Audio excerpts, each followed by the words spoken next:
Hello, everybody, and welcome to the Ludicrous League Podcast, the show where people talk ponies and ponies are all that matter. We have another tiny podcast this time because I said 10:30 sharp, didn't work out, so now we're here. I'm here with Lorah this time around. Say hello. Hello, and I gotta make every effort to be quiet. Yes, naturally, because it's late. But hopefully, if they join like halfway through, then we'll incorporate them. We won't leave them out. But starting off, just the two of us. And today's episode, oh my gosh, it was episode Horseplay. 7, Horseplay. Yes. Oh my gosh, these episodes keep getting better and better the more we get into the season. I'm really happy about that. It's absolutely great. We have personality for Celestia. Yeah, we had a little bit of that sprinkled in, I think, at like the beginning And of a little season bit of 8. backstory as well. Yeah, but then now we're getting more into the actual Celestia as an actual pony being or human being, pony, whatever, that actually has feelings and is friendly and can work with people and not be just a god among ponies. Like we're And getting more also of that. can be heartbroken as well. Because Yes. because some people have debated on whether Celestia was a Mary Sue or not. And this is proving that she can be hurt if you really get her, if you do it right.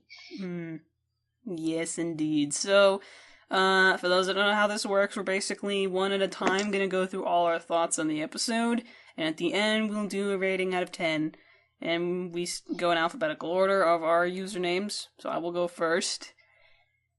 Okay, I want to say this real quick. I almost imagine that we're going to get down to the rating, if not finishing it, and then somebody might join. Somebody will be like, hello! If that happens, we'll let them go. I'm not gonna, Yeah. I won't smack them for that. They will, if they come in after we've already stopped recording, then I don't know about that. Maybe I'll edit that in later if they do. I'll be like, I'll put something in the video that's like, hey, they showed up, here's their thing, and then add that in. I don't know. We'll see what happens. Yeah. But Yep. yeah, I'll go ahead and go and start this off. I had a lot of thoughts on this. I'll try to keep it brief, respectively. Starting with the good stuff, I really like most of the good stuff wasn't a general kind of thing, except for like a couple of things. Most of it was just like those one-hit wonder things of things that I liked. The first of which being the fangirling Celestia. That was funny. That was cute AF. I love I loved everything about that. I didn't know she has like such a deep regal voice, and then suddenly she's higher pitched than Pinkie Pie, and I'm like, whoa, what happened there? Sudden huge range of voice there on her voice actress, but I loved that moment. That was great. It was like, here's the thing. For me, I watched the version where they almost everybody had chipmunk voices, and to hear Celestia like that, I died laughing. Another instance where I died laughing was Celestia's Canterlot voice. I actually burst out laughing. That was the funniest thing. It sounded just like Luna, too. It was so perfect. Oh my I loved it. It was so funny.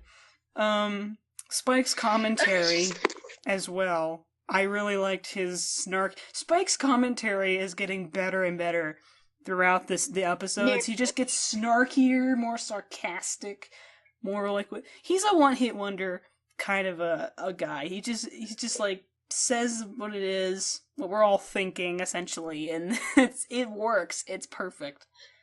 Just like how he was like, what? When Twilight first suggested that Celestia be quiet. Or like when being like the liberal. Or like when Celestia asked if Twilight got the joke, she was like, "Yeah," and Spike's like, "That's the best acting we've seen all day." that was great. That's awesome. That was awesome. I love his humor. It's right up my alley. I'm a sarcastic twat, so I totally love his sense of humor and his comedy. It's just perfect. I love everything about it. I'll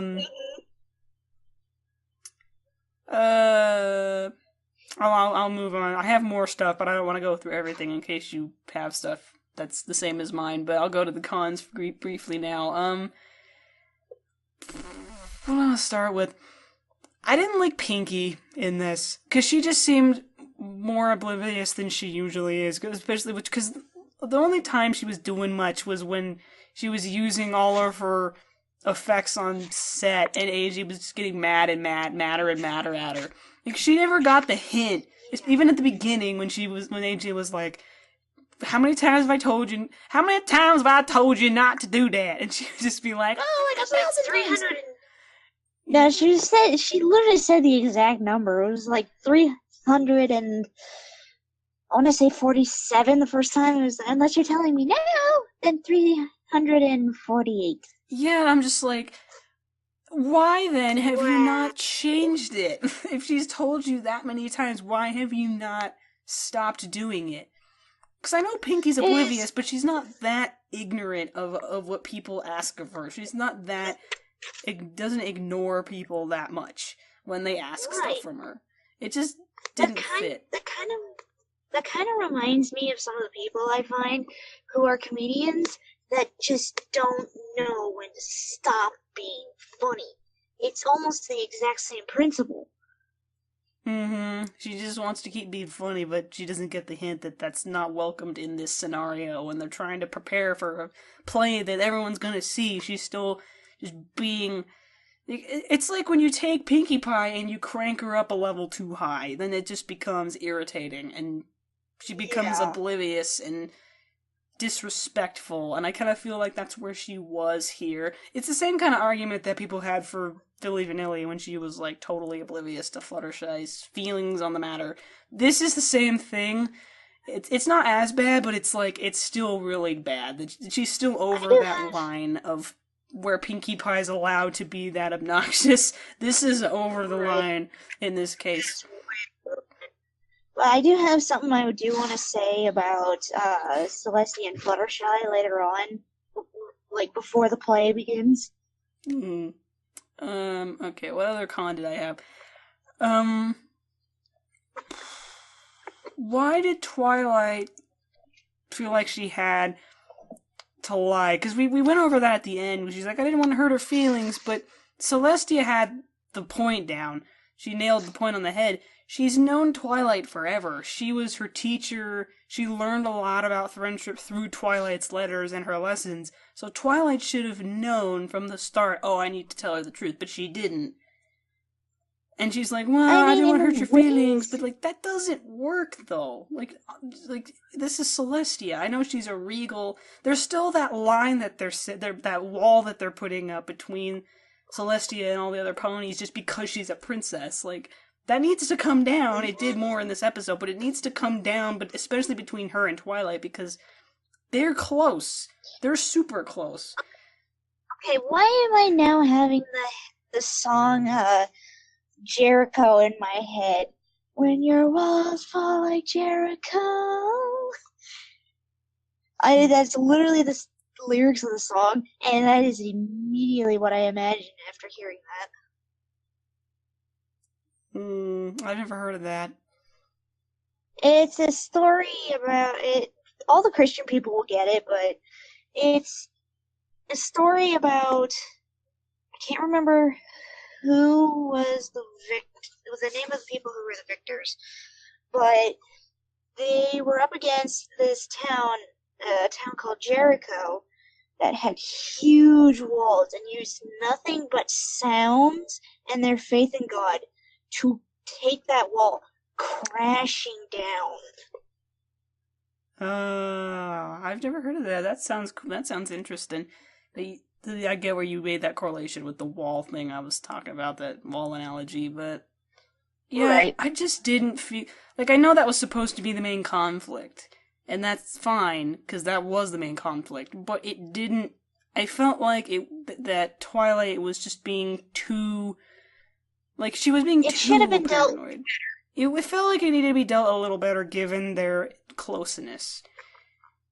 it just wasn't quite there. But that's all I'm gonna say now, because I'm sure you have other stuff, and I don't want to go through all of my things in case I go through it all, and then you're like, well, now I don't have anything to say because you said everything. So I'll just pass the rock to you now.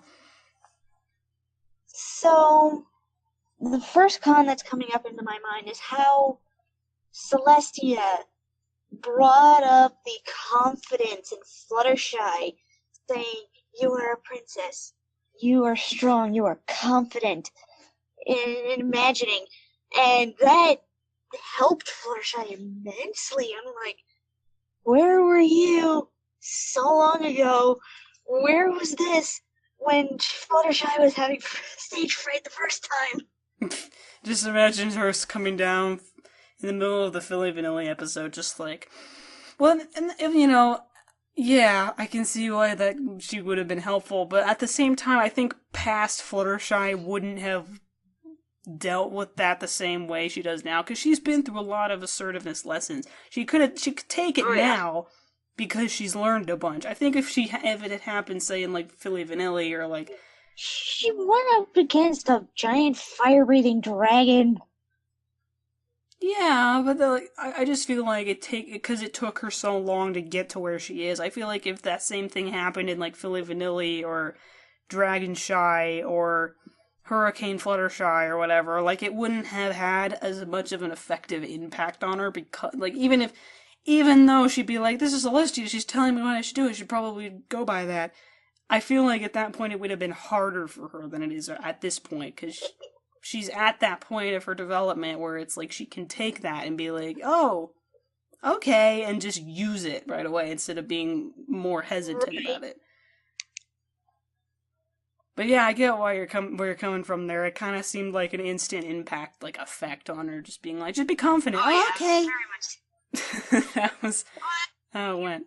Princess, confident, and I could tell by the facial expressions, Fluttershy was confident. Mm-hmm. She's getting so. It wasn't. Well, it's just like it was until things started going wrong. That's when she started getting nervous. Which is natural. It can be hard to start panicking. That'll happen to That'll happen to almost everybody. Mm-hmm. Some people are better at hiding it than others, but yeah, it happens.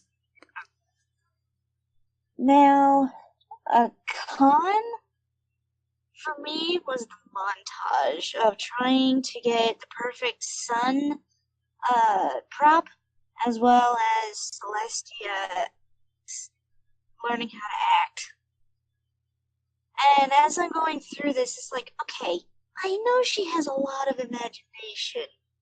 How is this not working? Like, how is she that bad at acting? I just like, they have, like, improvising. That needs your imagination. Visualizing. That needs your imagination. Everything about acting needs your imagination. And she has shown us her imagination before, yet completely blown off this time. I'm trying to recall instances where that was, other than the end of the episode, because that was good. They were very subtle, but me being the artist that I am, with a wild imagination of my own, I can notice that sort of thing. And what about the sun prop thing? Because you said that you didn't like that either. Sun prop, it's like they could have easily solved that in the very beginning. Literally, by the way, they did it at the end. Just be like, yeah, we don't need an actual prop. Let's just use the sun. They did it. They did, yeah. That would be the best prop. It's the actual sun. That should have been the first thing Twilight thought, is like, we need Celestia's gonna be in her play, why don't we just get rid of this crappy disco ball prop and use Celestia and have Celestia raise the sun? Although, in previous times when Twilight wanted Celestia to do stuff for them with raising the sun or whatever, for entertainment purposes, that was in the movie, and she rejected her. She was like, you want us to raise the sun and the moon for the party? And she was like, no, we're not going to do that. But now for the play, she's like, let's do it! so I was just like, okay, I guess you don't have that opinion anymore. No. Yeah. Got Mom talking to me. But yeah, that's actually a good thing to think about, like, because that's how they were in the movie when they were like, when she was like, when we use our powers to better Equestria, we can't raise the sun and the moon during your party. Fuck you, Twilight. And now in this tiny play, she's like, okay, now I'll raise the sun for your entertainment purposes. Like, okay, what changed your mind? I think part of it was this is more about her, and plus, it was supposed to be about the raising of the sun. So, and because they didn't have a sun prop, why not use the sun itself? It was already nighttime, so. That's a good point. That's true, because it was about her. It wasn't just some old, like, random thing. Right. Just for, like, a lighting effect over a stage. But no, that was what the story was actually about, was the raising of the sun. Celestia did all by herself. Mm-hmm. A pro that I love was when Pinkie Pie first brought in the perfect replacement for the sun prop, and Rarity's like, that's the perfect replacement! It pops, oh, that was the perfect replacement. Yeah. The comedy in the show is getting so much better. I love those kinds of things. It's great. But that was a great replacement. Oh, it's perfect! Well, it was, I guess. Yeah. Yeah, it's funny. But that's pretty much all that I have. Unless we're going over other mentioned stuff again, which Celestia prancing, that was awesome. I love that. I want to see that. I want to see that more with Luna. Oh, wow. Yeah, I want that with Luna, too. That would be so funny. Oh, heck, I think I'd even want more of that sort of thing. Cadence. I don't think I've seen that much of that sort of personality from Cadence. Yeah, that seems more like Cadence's thing, to be all happy about that kind of thing. Be a fangirl. Yes and no. Yes I and mean, no. She does have more of a regal side when it comes to it, but she's never really gone that far in terms of fangirling. I think it could happen more likely with her, though, because she has a more relaxed kind of a regal side than Celestia and Luna do. Mostly because she's been with Twilight, she's been with Twilight as well, as a full, being a babysitter, and even carrying some of that onto onto that relationship when she's an adult, when Twilight's an adult, where it's like the sunshine, if I could say it, sunshine, because, yes, that was part of their childhood, but it's still something she does, and I feel like because it would be just Twilight and Spike in the room, if she would be like, you want to do a play or something? Then she would do the same kind of thing, because it's more likely with her than it is with the other princesses. I just feel like it's better fit for her personality.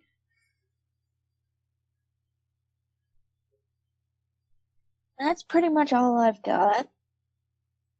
Okay, I have a couple extra thoughts to throw in here.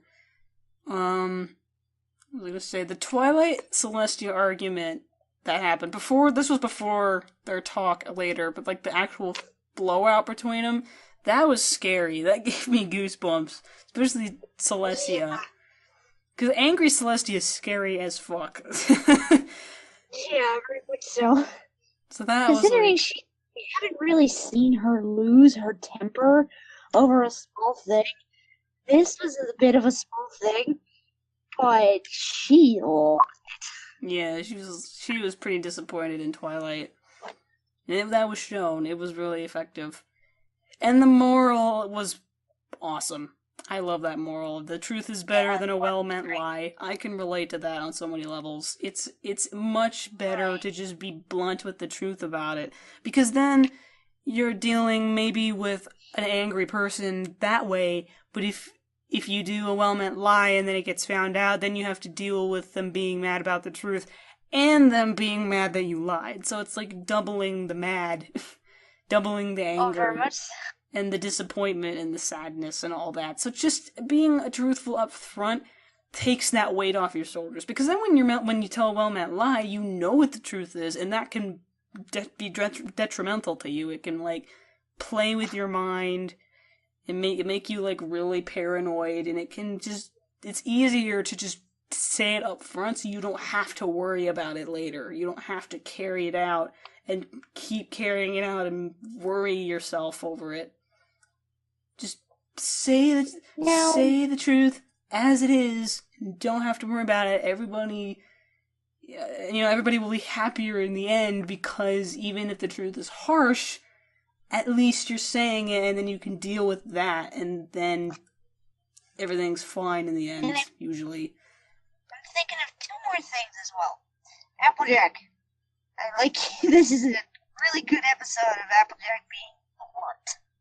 Like, very much so. She's just being the total voice of reason through the whole thing. Just tell the truth, tell the truth, tell the truth. And Twilight's like, no, we can't!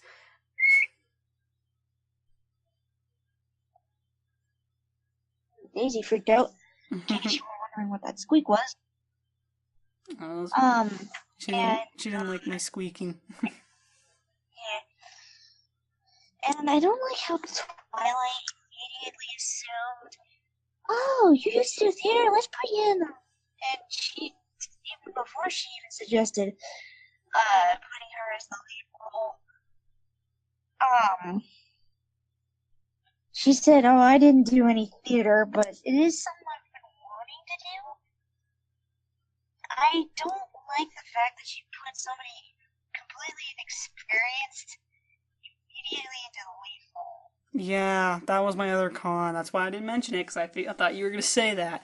I didn't like it either. I was like, if she has no acting experience, and you just gave her the lead role, that doesn't work. That's that whole idea of just giving something to somebody because they've always wanted to do. Like, that's like somebody saying, I've always wanted to fly a plane, but I don't have any experience. Alright, get in the cockpit, sucker. You don't do that.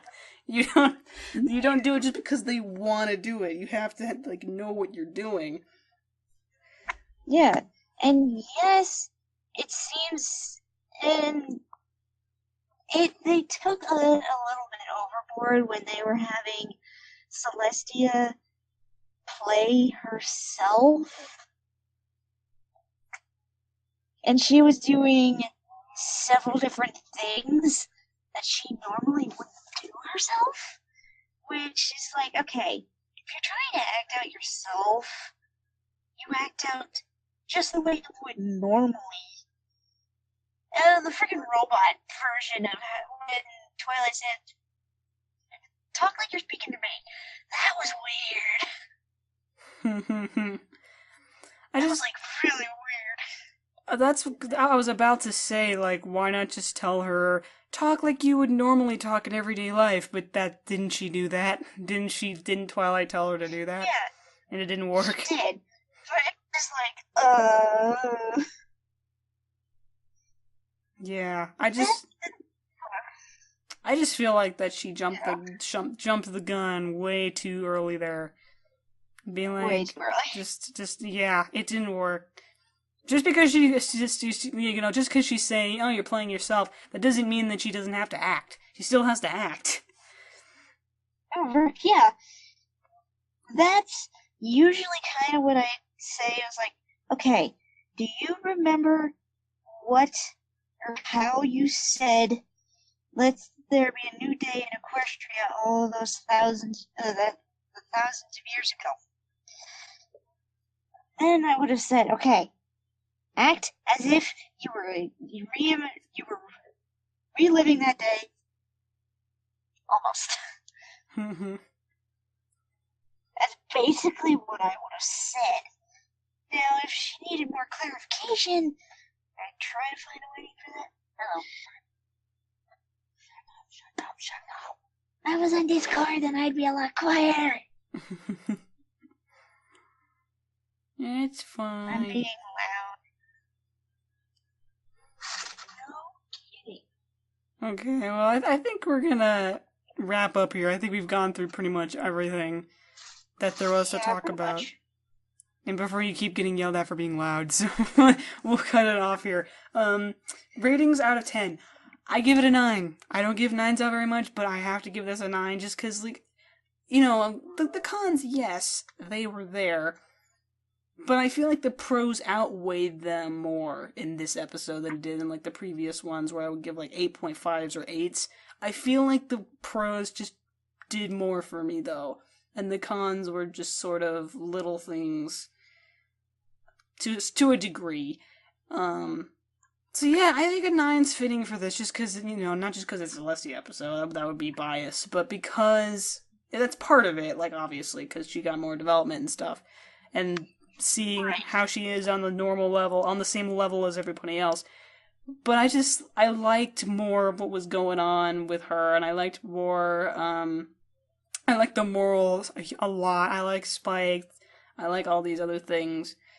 In a general sense, like, I just felt like this was more fitting for a 9 than I think other episodes were. So, yeah, best one of the season so far, I think. For me, I probably have to give it a 6.5. Mainly because of the joke Celestia played on everybody in the end. That gives it another 1.5. Because I was fairly neutral with this one. But that ending was funny. I liked that.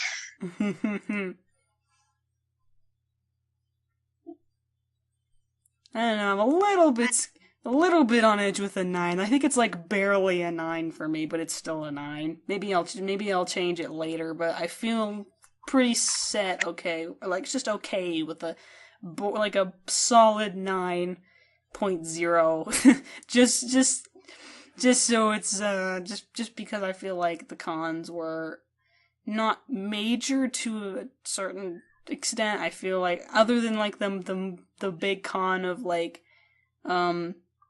Twilight lying throughout all this and like the putting her in the star role in the first place. So those are like the two cons that I feel like didn't make it a 10 for me. I feel like that those definitely brought it down. But the other things like Pinky and things like that wasn't enough to ruin the whole thing for me or bring it down another like half a point or a point or whatever. It felt okay just compared to how the pros balanced it out with the humor and like the moral and things like that. So alright, well that wraps it up for episode 7. Sorry that we didn't have the whole crew again, but you know, it's hard to manage a bunch of people.